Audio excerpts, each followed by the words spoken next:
ಗೆ ಮತ್ತೆ ಸ್ವಾಗತ. ಈಗಾಗಲೇ ರಾಜ್ಯ ಸರ್ಕಾರ ಎಸ್ಐಆರ್ ವಿಚಾರದಲ್ಲಿ ಈಗಾಗಲೇ ರಾಜ್ಯ ಸರ್ಕಾರಕ್ಕೆ ಮತ್ತು ಪ್ರತಿಪಕ್ಷಗಳವರಿಗೆ ದೊಡ್ಡದಾದಂತಹ ಒಂದು ಜಿದ್ದಾಜಿದ್ದಿ ನಡೀತಾನೆ ಇದೆ. ಇದರ ನಡುವೆ ರಾಜ್ಯ ಸರ್ಕಾರ ಈಗ PRC ಹೆಸರಿನಲ್ಲಿ ಶಾಶ್ವತ ವಾಸ ಪ್ರಮಾಣ ಪತ್ರವನ್ನು ಕೊಡ್ತಾ ಇದೆ. ಅದಕ್ಕೆ ಸರ್ಕಾರ ತನ್ನದೇ ಆದಂಥ ಸಮರ್ಥನೆಗಳನ್ನು ಕೂಡ ನೀಡ್ತಾ ಇದೆ.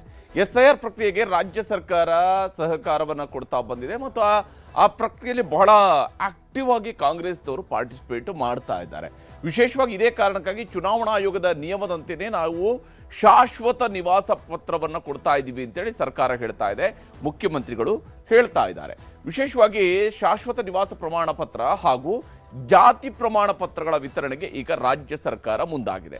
ಅಂದರೆ ಯಾವೆಲ್ಲ ಜನರಿಗೆ ಶಾಶ್ವತ ವಾಸ ಪ್ರಮಾಣ ಪತ್ರ ಬೇಕಿದೆಯೋ ಅಥವಾ ಜಾತಿ ಪ್ರಮಾಣ ಪತ್ರ ಬೇಕಿದೆಯೋ ರಾಜ್ಯ ಸರ್ಕಾರದ ಮೂಲಕವಾಗಿ ಅವುಗಳನ್ನು ಒದಗಿಸುವಂತಹ ಕೆಲಸವನ್ನು ಈಗ ಸರ್ಕಾರ ಮಾಡ್ತಾ ಇದೆ.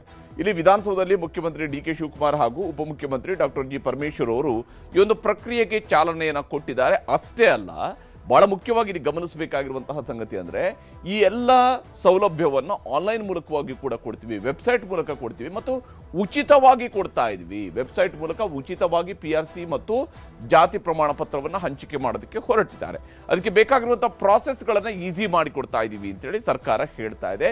ಜಾತಿ ಪ್ರಮಾಣ ಪತ್ರವನ್ನು ಸುಲಭವಾಗಿ ತೆಗೆದುಕೊಳ್ಬಹುದು. ಅದು ಜಾತಿ ಪ್ರಮಾಣ ಪತ್ರವು ಕೂಡ SIRನಲ್ಲಿ ಕೇಳಬಹುದಾಗಿರುವಂತಹ ದಾಖಲೆಗಳನ್ನು ಕೇಳುವಾಗ ಅದು ಕೂಡ ಒಂದು ಬಹಳ ಪ್ರಮುಖವಾದಂಥ ಡಾಕ್ಯುಮೆಂಟ್ ಆಗುತ್ತೆ. ಅದನ್ನು ಚುನಾವಣಾ ಆಯೋಗನೇ ಪರಿಗಣಿಸುತ್ತೆ. ಕರ್ನಾಟಕದಲ್ಲಿ ಈಗ ಈ PRCಯನ್ನು ತೆಗೆದುಕೊಳ್ಳೋದಕ್ಕೆ, ಪರ್ಮನೆಂಟ್ ರೆಸಿಡೆಂಟ್ ಸರ್ಟಿಫಿಕೇಟ್ ಅನ್ನು ತೆಗೆದುಕೊಳ್ಳೋದಕ್ಕೆ, ರೆಸಿಡೆನ್ಷಿಯಲ್ ಸರ್ಟಿಫಿಕೇಟ್ ಅನ್ನು ತೆಗೆದುಕೊಳ್ಳೋದಕ್ಕೆ, ನಿವಾಸಿ ಪತ್ರವನ್ನು ತೆಗೆದುಕೊಳ್ಳೋದಕ್ಕೆ ಕರ್ನಾಟಕದಲ್ಲಿ ಹುಟ್ಟಿರಬೇಕು. ಇದು ಬಹಳ ಮುಖ್ಯವಾದಂತಹ ಒಂದು ಅಂಶ. ಎರಡನೇದು, ಈ ವಿಚಾರದಲ್ಲಿ ಇರುವಂಥದ್ದು ತಂದೆ ತಾಯಿ ಕಾನೂನುಬದ್ಧ ಪಾಲಕರು ರಾಜ್ಯದಲ್ಲಿ ಕನಿಷ್ಠ 10 ವರ್ಷ ವಾಸಿಸಿರಬೇಕು. ಕರ್ನಾಟಕದಲ್ಲಿ ಕನಿಷ್ಠ 10 ವರ್ಷಗಳ ಕಾಲ ವಾಸ ಮಾಡ್ತಾ ಇರಬೇಕು. ತಂದೆ ತಾಯಿ ಅಥವಾ ಕಾನೂನುಬದ್ಧ ಪಾಲಕರು ರಾಜ್ಯದಲ್ಲಿ 10 ವರ್ಷ ವಾಸಿಸಿರಬೇಕು. ಮಾನ್ಯತೆ ಪಡೆದ ಶಿಕ್ಷಣ ಸಂಸ್ಥೆಗಳಲ್ಲಿ 10 ವರ್ಷ ವ್ಯಾಸಂಗ ಮಾಡಿರಬೇಕು. ಅಂದರೆ ರಾಜ್ಯದಲ್ಲಿನೇ ಮಾನ್ಯತೆ ಪಡೆದಿರತಕ್ಕಂತಹ ಶಿಕ್ಷಣ ಸಂಸ್ಥೆಗಳಲ್ಲಿ ಕನಿಷ್ಠ 10 ವರ್ಷಗಳ ಕಾಲ ವ್ಯಾಸಂಗ ಮಾಡಿರಬೇಕು. ಆ ಸರ್ಟಿಫಿಕೇಟ್ ಅನ್ನು ಒದಗಿಸಬೇಕಾಗತ್ತೆ. ಸುಮ್ಮನೆ ಕೊಡೋದಿಲ್ಲ. ಹೋಗಿ ಕೇಳಿದವರಿಗೆಲ್ಲ ಪರ್ಮನೆಂಟ್ ವಾಸಪತ್ರವನ್ನು ಕೊಡೋದಿಲ್ಲ. ಶಾಶ್ವತ ವಾಸಪತ್ರವನ್ನು ಹೋಗಿ ಕೇಳಿದವರಿಗೆಲ್ಲ ಕೊಡೋದಿಲ್ಲ. ಬದಲಿಗೆ ಅದಕ್ಕೂ ಒಂದಷ್ಟು ನಿಯಮಗಳಿದ್ದಾವೆ. ಕರ್ನಾಟಕದಲ್ಲಿ ವಸತಿ ಮತ್ತು ಇತರೆ ಸ್ಥಿರಾಸ್ತಿಯನ್ನು ಹೊಂದಿರಬೇಕು. ಅವ್ರಿಗೆ ಸ್ವಂತ ಮನೆ ಇರಬೇಕು, ಸ್ಥಿರಾಸ್ತಿ ಇರಬೇಕು. ಇಲ್ಲಿ ಬಾಡಿಗೆ ಮನೆ ಅಲ್ಲ, ಸ್ಥಿರಾಸ್ತಿ ಇರಬೇಕು. ಇನ್ನು ಮತದಾರರ ಪಟ್ಟಿಯಲ್ಲಿ ಹೆಸರು ಇರಬೇಕು. ಈ ಸ್ಥಿರಾಸ್ತಿಯೂ ಇದ್ದು ಮತದಾರರ ಪಟ್ಟಿಯಲ್ಲಿ ಹೆಸರು ಇರಬೇಕು. ಹೀಗಿದ್ದಾಗ ಮಾತ್ರ ಅವ್ರಿಗೆ ಕರ್ನಾಟಕದ ವೋಟರ್ ಆಗಿದ್ದು ಅವ್ರಿಗೆ ಈ ಒಂದು ಶಾಶ್ವತ ಪ್ರಮಾಣ ಪತ್ರವನ್ನು ಕೊಡ್ತಾರೆ. ಇಲ್ಲಿ ಆಧಾರ್, ರೇಷನ್ ಕಾರ್ಡ್, ಸರ್ಕಾರದ ದಾಖಲೆಗಳಲ್ಲಿ ಅವರ ಹೆಸರು ಇರಬೇಕು. ಹೀಗೆ ರಾಜ್ಯ ಸರ್ಕಾರ ಪರಿಗಣಿಸಬಹುದಾಗಿರುವಂತಹ ದಾಖಲೆಗಳನ್ನು ಒದಗಿಸಬೇಕಾಗತ್ತೆ. ಹೋದವರಿಗೆಲ್ಲ ಡೌನ್ಲೋಡ್ ಮಾಡ್ಕೊಳ್ಳೋದಕ್ಕೆ ಆಗೋದಿಲ್ಲ. ಬದಲಿಗೆ ಅದರದೇ ಆದಂತಹ ನಿಯಮಗಳು ಸರ್ಕಾರದ ಮಟ್ಟದಲ್ಲೂ ಕೂಡ ಇದ್ದಾವೆ. ಆ ನಿಯಮಗಳ ಆಧಾರದ ಮೇಲೆ ಕೊಡ್ತಾರೆ. ಆದರೆ ಈ ವಿಚಾರದಲ್ಲಿ ಈಗಾಗಲೇ ರಾಜ್ಯ ಸರ್ಕಾರ ಹೇಳ್ತಾ ಇರುವಂತದ್ದು, ರಾಜ್ಯ ಸರ್ಕಾರದ ಅಧಿಕೃತ ವೆಬ್ಸೈಟ್ ಮೂಲಕವಾಗಿ ಪರ್ಮನೆಂಟ್ ರೆಸಿಡೆನ್ಷಿಯಲ್ ಸರ್ಟಿಫಿಕೇಟ್ ಅನ್ನು ಒದಗಿಸ್ತಾರೆ. ರಾಜ್ಯ ಸರ್ಕಾರದ ಅಧಿಕೃತ ವೆಬ್ಸೈಟ್ನಲ್ಲಿ ಒದಗಿಸ್ತಾರೆ. ಸಹಾಯವಾಣಿ ಕೇಂದ್ರಗಳನ್ನು ರಾಜ್ಯ ಸರ್ಕಾರ ಈಗಾಗಲೇ ತೆರೆದಿದ್ದು ಅವುಗಳಲ್ಲಿ ಸಿಗುತ್ತೆ. ಅಷ್ಟೇ ಅಲ್ಲ, ನಾಡ ಕಚೇರಿ ಮತ್ತು ಗ್ರಾಮ ಒನ್ಗಳಲ್ಲೂ ಕೂಡ ಈ ಸೌಲಭ್ಯವನ್ನ ಪಡೆಯಬಹುದು, ಜನರು ಪಡ್ಕೊಳ್ಬಹುದು. ಇನ್ನು ಬಾಪೂಜಿ ಸೇವಾ ಕೇಂದ್ರಗಳಲ್ಲೂ ಕೂಡ ಇವುಗಳನ್ನು ಒದಗಿಸುವಂತಹ ಕೆಲಸವನ್ನ ರಾಜ್ಯ ಸರ್ಕಾರ ಮಾಡ್ತಾ ಇದೆ. ಈ ಒಂದು ಸರ್ಟಿಫಿಕೇಟ್ಗಳು ಸಿಗುವಂತೆ ನೋಡಿಕೊಳ್ಳುತ್ತೆ. ಆದರೆ ಇಲ್ಲಿ ಸರ್ಕಾರ ಮತ್ತು ಪ್ರತಿಪಕ್ಷಗಳ ಆರೋಪ ಪ್ರತ್ಯಾರೋಪಗಳನ್ನು ನಾವು ಗಮನಿಸಬೇಕು.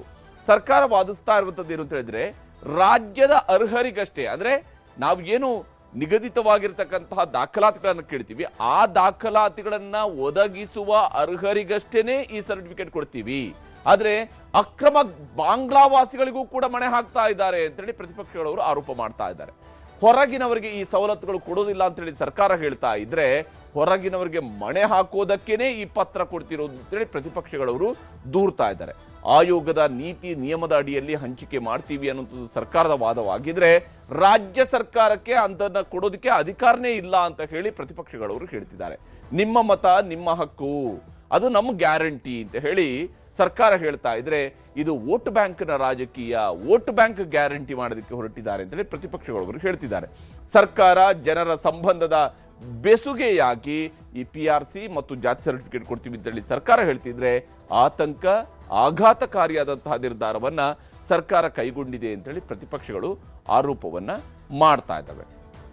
ಇದೇನೇ ಇದ್ರೂ ಕೂಡ ಈಗಾಗಲೇ ಶಾಶ್ವತ ಸರ್ಟಿಫಿಕೇಟ್ ಅನ್ನು ಕೊಡೋದಕ್ಕೆ ಸರ್ಕಾರ ಮುಂದಾಗಿದೆ. ಪ್ರತಿಪಕ್ಷಗಳವರು ಯಥಾ ಪ್ರಕಾರ ಇದರ ಬಗ್ಗೆ ಆರೋಪವನ್ನ ಮಾಡ್ತಾ ಇದ್ದಾರೆ.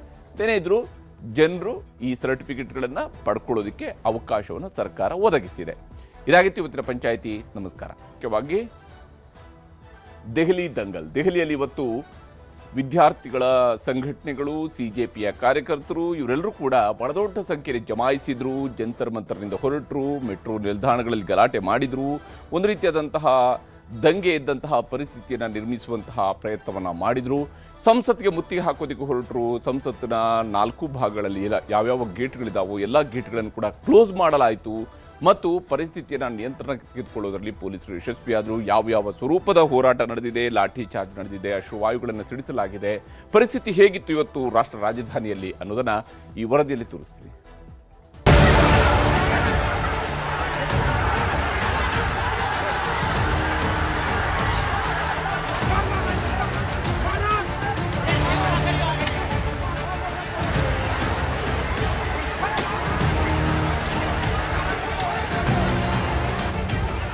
ರಾಷ್ಟ್ರ ರಾಜಧಾನಿ ನವದೆಹಲಿಯ ಜಂತರ್ ಮಂತರ್ ಮೈದಾನ ರಣಾಂಗಣವಾಗಿತ್ತು.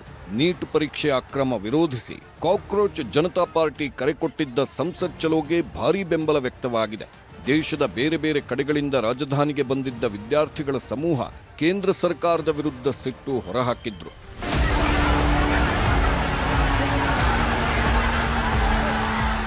ಜಂತರ್ ಮಂತರ್ನಿಂದ ಸಂಸತ್ ಕಡೆಗೆ ವಿದ್ಯಾರ್ಥಿಗಳ ಗುಂಪು ನುಗ್ಗಿ ಬಂತು.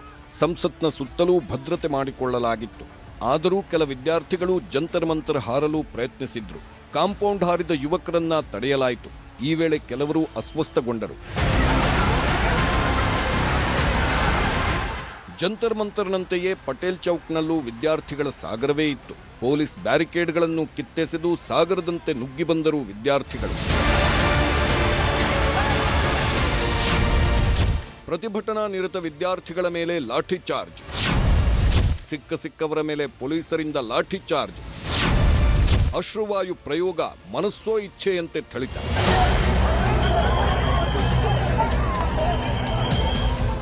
ಬ್ಯಾರಿಕೇಡ್ಗಳನ್ನೇ ಕಿತ್ತೆಸೆದು ಬರುತ್ತಿದ್ದ ವಿದ್ಯಾರ್ಥಿಗಳ ಮೇಲೆ ಲಾಠಿ ಪ್ರಹಾರ ನಡೆಯಿತು. ಪೊಲೀಸರ ವಿರುದ್ಧ ಸಿಟ್ಟಾದ ವಿದ್ಯಾರ್ಥಿಯೊಬ್ಬ ಹೊಡೀರಿ ಹೊಡೀರಿ ಅಂತ ಪೊಲೀಸರ ವಿರುದ್ಧ ಸಿಟ್ಟಾಗಿದ್ದ.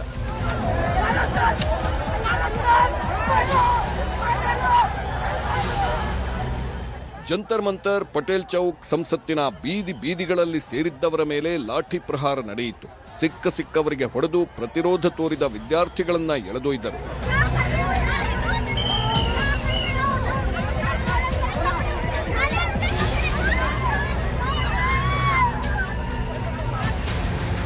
ಪೊಲೀಸರ ದಾಳಿ ತಪ್ಪಿಸಿಕೊಳ್ಳಲು ವಿದ್ಯಾರ್ಥಿಗಳು ಪ್ರಯತ್ನಿಸಿದ್ರು. ಆಗ ಓಡಿ ಹೋಗ್ತಿದ್ದವರನ್ನು ಬಿಡದೆ ಹಲ್ಲೆ ಮಾಡಿದ್ರು. ಗಾಯಗೊಂಡ ವಿದ್ಯಾರ್ಥಿಗಳನ್ನ ಆಸ್ಪತ್ರೆಗೆ ದಾಖಲಿಸಲಾಯಿತು.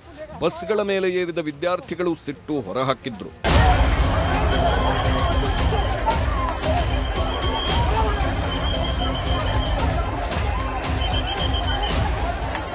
ಬ್ಯಾರಿಕೇಡ್ಗಳನ್ನು ಕಿತ್ತೆಸೆದ ವಿದ್ಯಾರ್ಥಿಗಳ ಮೇಲೆ ಮಾರಣಾಂತಿಕ ಹಲ್ಲೆ ನಡೆಯಿತು. ವಿದ್ಯಾರ್ಥಿನಿಯರನ್ನು ಬಿಡದ ಪೊಲೀಸರು ಹೊಡೆದು ಎಳೆದೊಯ್ದರು.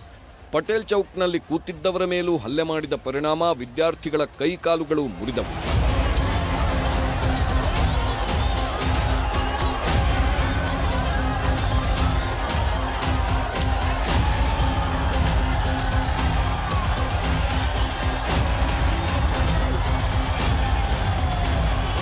पुलिस ने लाठीचार्ज किया, जिसके बाद से भीड़ जो है एक साथ भागना शुरू हुई। भगदड़ जैसी माहौल जैसी स्थिति बनी और एक पर एक लोग चढ़ते हुए भी नजर आए, जिसके बाद से पत्थरबाजी भी शुरू हुई है। कुछ लोग यहाँ पे पत्थर भी फेंकते हुए नजर आए। सबसे पहले पुलिस ने लाठीचार्ज किया। पुलिस बिना ये देखे कौन क्या लाठीचार्ज कर रही थी, हम लोग को बार बार चीखना पड़ा है कि हम मीडिया से हैं। ವಿದ್ಯಾರ್ಥಿಗಳ ಮೇಲೆ ಅಶ್ರು ಪ್ರಯೋಗ, ಪೊಲೀಸರ ವಿರುದ್ಧ ಆಕ್ರೋಶ.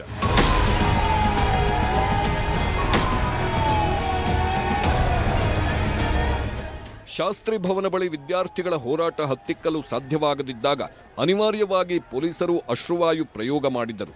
ರಸ್ತೆಯುದ್ದಕ್ಕೂ ನಿಂತ ಪೊಲೀಸರು ಅಶ್ರುವಾಯು ಮೂಲಕ ವಿದ್ಯಾರ್ಥಿಗಳನ್ನ ಹಿಮ್ಮೆಟ್ಟಿಸುವ ಕೆಲಸ ಮಾಡಿದ್ರು.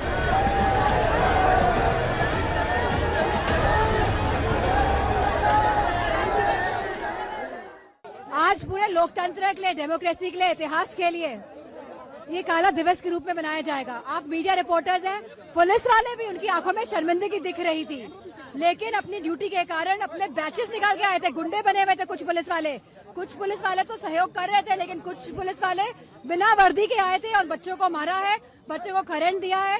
और जहाँ रूल होता है कि आपको टांगों पे मारना चाहिए, बच्चों की छातियों पे मारा है। सब कह रहे हैं डिस्कस करो, एजुकेशन पॉलिसी में प्रॉब्लम्स हैं, बड़े बड़े इश्यूज हैं, आप डिस्कस करने के लिए राजी नहीं है और बच्चों पे आप टीयर गैस कर रहे हो और उनकी पिटाई कर रहे हो, किस लिए? बच्चे हमारे। ಗಲಾಟೆ ವೇಳೆ ಕೆಲ ಪೊಲೀಸರಿಗೂ ಕಲ್ಲೇಟು ಬಿದ್ದ ಪರಿಣಾಮ ತಲೆಗಳಿಗೆ ಪೆಟ್ಟು ಬಿದ್ದಿದೆ. ಜಂತರ್ ಮಂತರ್ನ ವಿದ್ಯಾರ್ಥಿಗಳ ಹೋರಾಟಕ್ಕೆ ಸಮಾಜವಾದಿ ಪಕ್ಷ, ಆಪ್ ಪಕ್ಷ, ನಟ ಪ್ರಕಾಶ್ ರಾಜ್ ಕೂಡ ಬೆಂಬಲ ಕೊಟ್ಟು ಆತ್ಮಸ್ಥೈರ್ಯ ತುಂಬಿದ್ರು.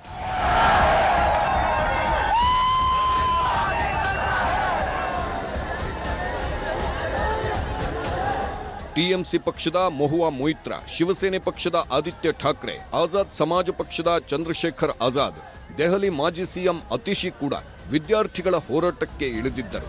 ಸೋನಂ ವಾಂಗ್ಚುಕ್ ಪತ್ನಿ ಕೂಡ ಪ್ರತಿಭಟನೆಯಲ್ಲಿ ಪಾಲ್ಗೊಂಡು ಕೇಂದ್ರದ ವಿರುದ್ಧ ಹರಿಹಾಯ್ದರು.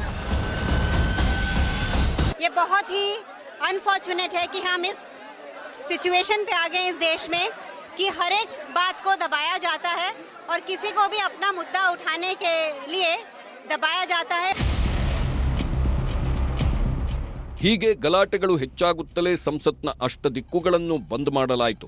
ಸಿಆರ್ಪಿಎಫ್, ಸಿಐಎಸ್ಎಫ್, ಆರ್ಪಿಎಫ್ ಸಿಬ್ಬಂದಿ ಸಂಸತ್ನ ಎಲ್ಲಾ ಗೇಟ್ಗಳನ್ನ ಬಂದ್ ಮಾಡಿದ್ರು. ಗೇಟ್ಗಳಲ್ಲಿ ಸೇನಾಪಡೆ ನಿಯೋಜಿಸಿ ಸಂಸತ್ ಆವರಣದ ಸುತ್ತಲೂ ಭಾರೀ ಭದ್ರತೆ ಮಾಡಿ ಯಾರೂ ಒಳನುಗ್ಗಲು ಅವಕಾಶ ಆಗದಂತೆ ನೋಡಿಕೊಳ್ಳಲಾಯಿತು.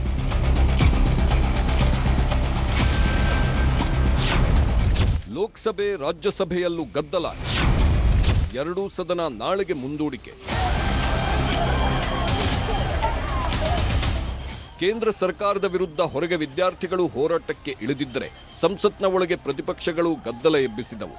ಮೊದಲ ದಿನ ಎರಡೂ ಸದನಗಳಲ್ಲಿ ಯಾವುದೇ ಕಲಾಪ ಆಗದಂತೆ ಗಲಾಟೆ ಮಾಡಿದ್ರು. ಪರಿಣಾಮ ಎರಡೂ ಸದನಗಳನ್ನು ನಾಳೆಗೆ ಮುಂದೂಡಲಾಯಿತು. ರಾಜ್ಯಸಭೆ ಕಲಾಪ ಆರಂಭದ ವೇಳೆ ವಿದ್ಯಾರ್ಥಿಗಳ ಮೇಲಿನ ಲಾಠಿ ಪ್ರಹಾರದ ಬಗ್ಗೆ ಪ್ರಸ್ತಾಪ ಮಾಡಿದ್ರು ಮಲ್ಲಿಕಾರ್ಜುನ್ ಖರ್ಗೆ. ಆದರೆ ಖರ್ಗೆ ಮಾತಿಗೆ ಅವಕಾಶ ಕೊಡದ ರಾಜ್ಯಸಭೆ ಸಭಾಪತಿ ಕಲಾಪ ಮುಂದೂಡಿದ್ರು. Paper leak and NEET examination घोटाला एंड नो चंदा चोरी तो है ही है, सब उसके समर्थक उधर बैठे हैं, लेकिन सर ये स्टूडेंट का मामला है, ये स्टूडेंट का मामला है जो लाखों बच्चों की जो भविष्य है उनके भविष्य के बारे में मैं बात कर रहा हूं और उसके लिए आज यहाँ जंतर मंतर पे हजारों बच्चे वहां पर आए हैं, वहां लाठी चार्ज हो गया है, गवर्नमेंट मारने की कोशिश कर रही है. ನೀಟ್ ಪರೀಕ್ಷೆ ಅಕ್ರಮ, ಅಯೋಧ್ಯೆ ರಾಮ ಮಂದಿರ ಲೂಟಿ ಬಗ್ಗೆ ಪ್ರಸ್ತಾಪ ಮಾಡಲು ಪ್ರತಿಪಕ್ಷಗಳು ಮುಂದಾಗಿದ್ದವು. ಅದಕ್ಕೆ ಅವಕಾಶಗಳೇ ಸಿಗಲಿಲ್ಲ. This government totally insensitive on people's issues. You can see the pain of the family of this country on NEET and CBSE examination. Leakage. Basically the parents are very much worried about the future of their students, their sons and daughters. That's also government is not allowing for a discussion. Therefore government is very much uncomfortable for discussing either Chanda Chori or NEET CBSE exam leakage because they are on back foot completely. ये कौन सी सरकार है? ये कौन सी सरकार है जो सबका साथ सबके विकास की बात कर रही है? आप बच्चों की सुनना नहीं चाहते. सरकार है क्या अहंकार है आपके अंदर? ये अहंकार बोल रहा है. अगर सरकार होती तो सुनती, बच्चों की बात सुनती. और नीट एग्जामिनेशन अगर हुआ है और उसमें अगर ये धांधली हुई है तो उसका जिम्मेदार कौन है? क्रेडिबिलिटी किसकी है? किसको ये तैयारी करनी थी? ये हमारे बच्चे जो हैं ये कल के हिंदुस्तान के मालिक होंगे. वो अपने हक के लिए मांग रहे हैं और उनके हक के लिए हम उनके साथ भी खड़े हैं। Very sad. I mean, I don't understand the spirit in which some of these things are being done. When a non-violent protest is taking place, what is the reason for a lathi? Lathi charge is not an act of non-violence. It is an act of violence. I don't understand the logic of this. And similarly here in Parliament, everyone knows these are burning issues across the country. It would be logical to have a discussion on them. ಈ ಮಧ್ಯೆ 56 ಇಂಚು 56 ವರ್ಷ ಸಂಬಂಧ ರಾಜಕೀಯ ಜಟಾಪಟಿಯೂ ಜೋರಾಗಿದೆ. ಬೆಳಗ್ಗೆ ಮಾತನಾಡಿದ್ದ ಪ್ರಧಾನಿ ಮೋದಿ 56 ವರ್ಷದ ಯುವಕರ ಬಗ್ಗೆ ನಾನು ಮಾತನಾಡುತ್ತಿಲ್ಲ ಎಂದು ರಾಹುಲ್ ಗಾಂಧಿ ಅವರನ್ನ ಕಿಚಾಯಿಸಿದ್ದರು. ಇದಕ್ಕೆ ತಿರುಗೇಟು ಕೊಟ್ಟ ಕಾಂಗ್ರೆಸ್ ನಿಮ್ಮ 56 ಇಂಚಿನ ಧೈರ್ಯಕ್ಕೆ ಈಗ ಏನಾಗಿದೆ ಎಂದು ಪ್ರಶ್ನಿಸಿದ್ರು.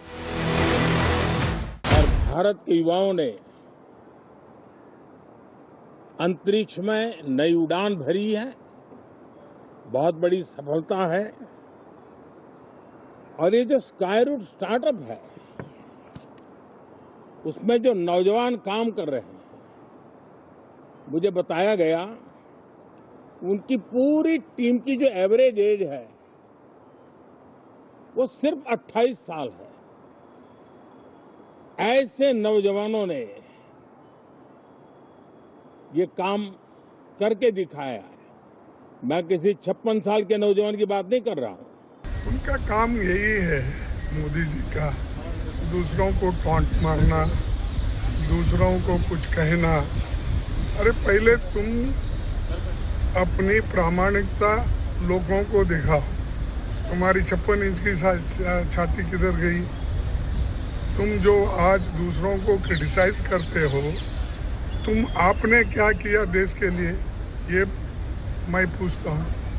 इधर तो अपने भक्तों को ट्रस्ट बना के चोरी करने के लिए उनको कहा, और आपके भक्त पूरे चोरी कर रहे हैं।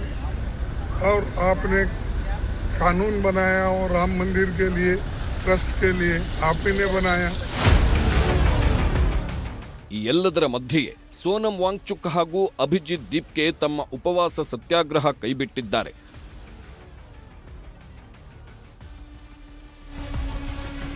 ಬಳಿಕ ಕೇಂದ್ರ ಸಚಿವ ಜೆಪಿ ನಡ್ಡಾ ಅವರನ್ನ ಭೇಟಿ ಮಾಡಿದ ಸಿಜೆಪಿ ಪ್ರತಿಭಟನಾಕಾರರು ಮನವಿ ಪತ್ರ ಸಲ್ಲಿಸಿದ್ರು.